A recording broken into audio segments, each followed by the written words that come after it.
December 29th, 1 a.m.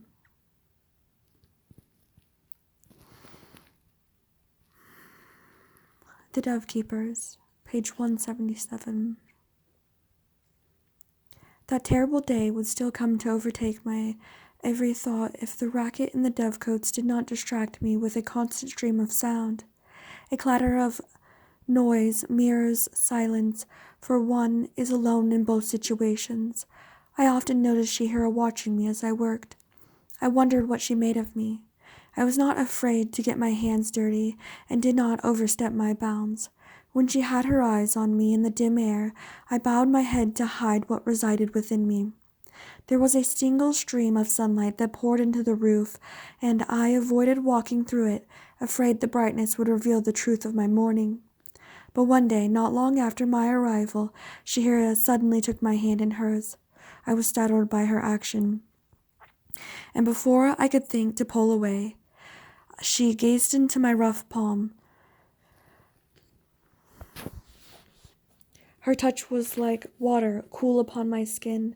Afterwards, I could tell she knew I had murderous hands.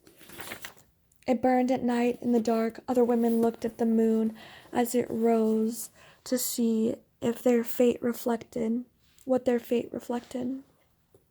But I peered into the palm of my hands to see what was written and what I had done, as I did not wish others to speak of me. I turned away from the gossip concerning Shihira. If she was indeed a witch, I had no fear of her, for when she clasped my hands in hers, she took a portion of my burden upon her. Being human means losing everything we love best in the world, she murmured as she released me. But would you ask to be anything else? I was silent at the time, but afterwards I wondered if I would indeed have preferred to be a snake rather than a woman. If I would have chosen to live my life beneath a rock, striking at dust, devouring my sustenance, ravenous and alone in my cold skin. Did a snake love her children? Did she weep beneath a rock, yearning for arms with which to embrace them, for a voice with which to tell them stories, a heart that could be rendered in two? Often I couldn't sleep when I thought of such matters. These were the times when I saw Shihira walking at night. Perhaps she knew the answers to my questions, but I never asked, just as I never questioned where she was going or where she had been. If she had a box of sins kept under lock and key, as some people vowed, that was not my business. Once you have broken God's laws, you are aware that He alone can judge us. You know that no man can understand what a woman may be driven to do. When Yale first came to us, I was convinced she was a foolish, selfish girl who thought too well of herself to clean up after the dovecotes or carry heavy baskets of dung into the fields. I would have never imagined she would come to live in my house. If one can rightly call a single chamber with a curtain as a divider from neighbors a proper home, and yet I myself had been guilty of those very same notions upon my arrival, bitter that I had been sent to work in the dovecotes. I had held on to the position of my old life with an arrogance to which I had no right.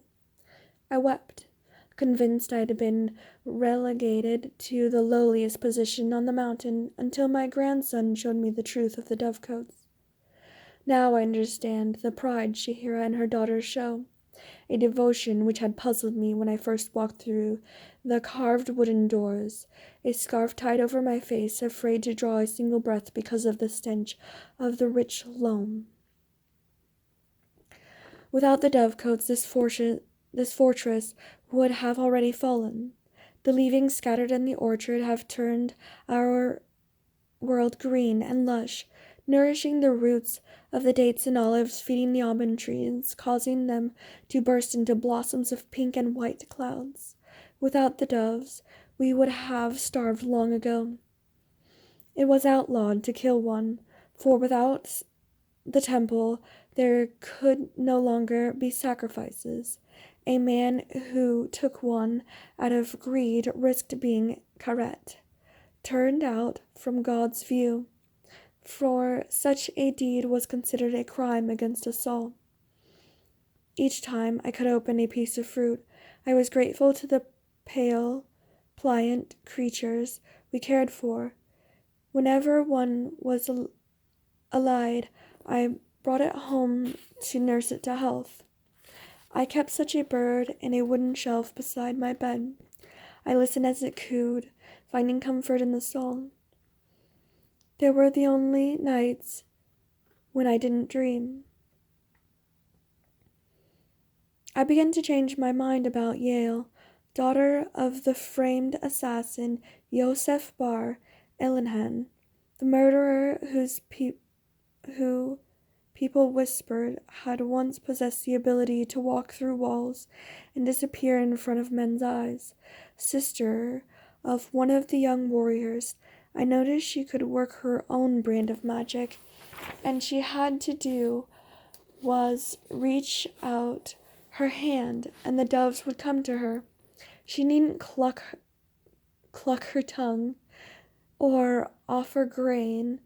Tricks I used to call them to me. I was surprised by her abilities, struck by jealousy. I was always the first to unlock the door in the morning, the one to feed the doves and nurse them back to health. It was I who threw stones when the hawks came to light on our roof, ready to slip through the hatching and destroy the nest we tended so carefully, or to strike when we let the doves fly in the early morning, assured of their loyalty and return there. Yet it was Yale they went to, not me. She stood in the dark, and they flitted around her. Why do they prefer her? I asked Shihira, for she had been among the doves for the longest time. I suppose envy shone in my eyes. She speaks their language. Really? Of birds? What language is that? Shihira smiled in response. You of all people should know. Then I understood.